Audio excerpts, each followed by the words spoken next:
Hello friends, मैं हूं महंसा और आज हम जानेंगे लेखांकन की आधारभूत पूर्वधाराएं। फंड की लेखांकन की आधारभूत पूर्वधाराएं क्या होती है।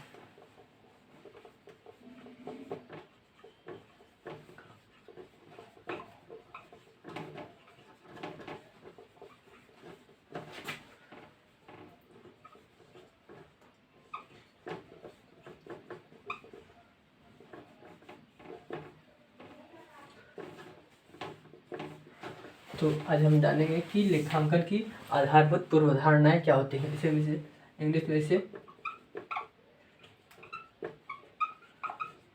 फंडामेंटल्स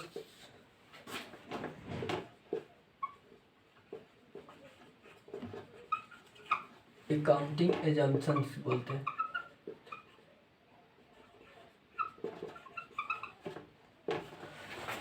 लेखांकन की आधारभूत पूर्वधारणाएं यानी अंग्रेजी में इसे फंडामेंटल्स अकाउंटिंग एजम्पशन बोलते हैं। एजम्पशन यानी मान्यताएं। एजम्पशन का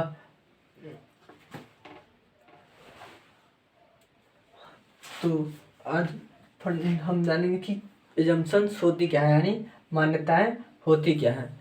तो जैसे कि बेसिकली लेखांकन की 3 पूर्वधाराएं हैं, मान्यताएं हैं, जो कि जिसमें से पहला है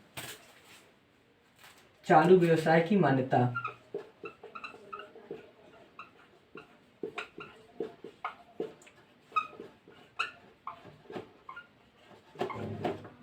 चालू व्यवसाय की मान्यता इंग्लिश में से गोइंग कंसर्न बोलते हैं।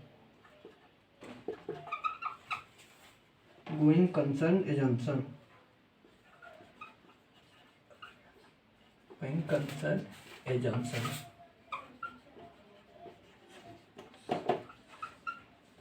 गोइंग कंसर्न इंग्लिश में से गोइंग कंसर्न एजम्पशन। चालू व्यवसाय की मान्यता। चालू व्यवसाय की मान्यता इस मान्यता से हमें यह पता चलता है, यह मान्यता हमें यह बताती है कि जब हम कोई व्यवसाय प्रारंभ करते हैं, जब हम कोई बिजनेस स्टार्ट करते हैं, तो वो बिजनेस जिस बिजनेस को हम स्टार्ट करते हैं वो जल्द बंद ना करके लंबे समय तक चलती रहे। मतलब कि जब हम कोई बिजनेस स्टार्ट करते हैं तो हमारा उद्देश्य होता है कि वह हमारा बिजनेस जो है वो लंबे समय तक चलता रहे, ना कि थोड़े समय बाद बंद कर दें। तो चालू व्यवसाय की मान्यता भी हमें यही बताता है कि जब हम किसी बिजनेस को स्टार्ट करते हैं, जब कोई हम व्यापार स्टार्ट करते हैं, तो वो हमारा व्यापार लंबे समय तक चलना चाहिए। इसीलिए हम व्यापार को लंबे समय तक चलाने के लिए इसमें हम लंबे समय के लिए संपत्तियां खरीदते हैं, जैसे फर्नीचर, मशीनरी, ये सब हम खरीद के रखते हैं ताकि हम उसका उपयोग लंबे समय तक करें और उसका फ़ायदा हम लंबे समय तक लेते रहें। तो चालू व्यवसाय की मान्यता के आधार पर ही हम जो है लंबे समय तक के लिए अपनी संपत्ति और दायित्व को खरीदते और बनाते हैं। तो चालू व्यवसाय की मान्यता के अनुसार चालू व्यवसाय की मान्यता हमें बताती है कि हम व्यापार स्टार्ट करते हैं वो लंबे समय तक हमें उस व्यापार को चालू रखना है, ना कि थोड़े समय बाद बंद कर देना है। तो ये था चालू व्यवसाय की मान्यता। और दूसरा है निरंतरता की मान्यता।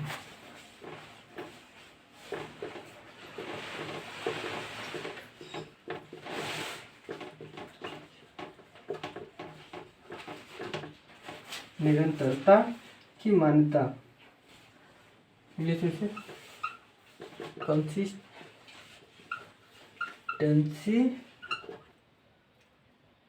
एजम्पशंस बोला जाता है।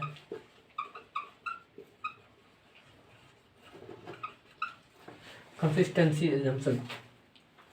निरंतरता की मान्यता हमें यह बताती है कि जब हम व्यापार स्टार्ट किए हैं तो उसे हमें निरंतर चलाते रहना है। मतलब कि अपने व्यापार को रेगुलर चलाते रहना है। ये नहीं करना है कि एक दिन चलाया, 2 दिन बंद किए, फिर एक दिन चलाया, 1 हफ्ते चलाया, 2 हफ्ते बंद किए। तो ये मान्यता हमें नहीं रखनी है। हमें अपने व्यापार को लगातार रोज चलाते रहना है ताकि उसमें जो लेन देन है वो लेन देनों का हमारा रोज का कार्य होना चाहिए। और जो हम व्यापार में अपने नियम रीति को एक बार फॉलो किए हैं उसको बार बार जल्दी बदलना नहीं चाहिए। उसे निरंतर एक जिस नियम को हम फॉलो किए हैं उसको फॉलो करते हुए उस कार्य को आगे बढ़ाना चाहिए। जैसे अगर हम अपने संपत्तियों पर ह्रास के लिए अस्थायी किस्त पद्धति या परिवर्तनशील किस्त पद्धति का यूज करते हैं, तो अस्थायी ह्रास पद्धति में हमें जब अस्थायी ह्रास पद्धति से हम अपने संपत्ति या मशीनरी पर ह्रास लगा रहे हैं, तो उस अस्थायी ह्रास पद्धति को लंबे समय तक चलाना है जब तक कि वो साल खत्म ना हो। बीच में हमें उसे बदलते बार बार हमें उसे बदलना नहीं चाहिए। तो निरंतरता की मान्यता हमें बताती है कि हम जिस नियम को फॉलो कर रहे हैं या व्यापार को जब तक हम चला रहे हैं उसमें हमें निरंतरता रखनी चाहिए, यानी उसे हमें बराबर रेगुलर चलाना चाहिए। बीच बीच में बार बार बीच बीच में बंद या बदलना नहीं चाहिए। तो हमें निरंतरता की मान्यता यह बताती है कि हमें अपने व्यापार को या फिर व्यापार में जो रीति नियम फॉलो किए गए हैं उनको बार बार बदलना नहीं चाहिए, उनमें कंटिन्यूस होना चाहिए, वो बराबर चलने चाहिए, लगातार चलने चाहिए। तो ये थी निरंतरता की मान्यता। और तीसरा है हमारा उपार्जन की मान्यता।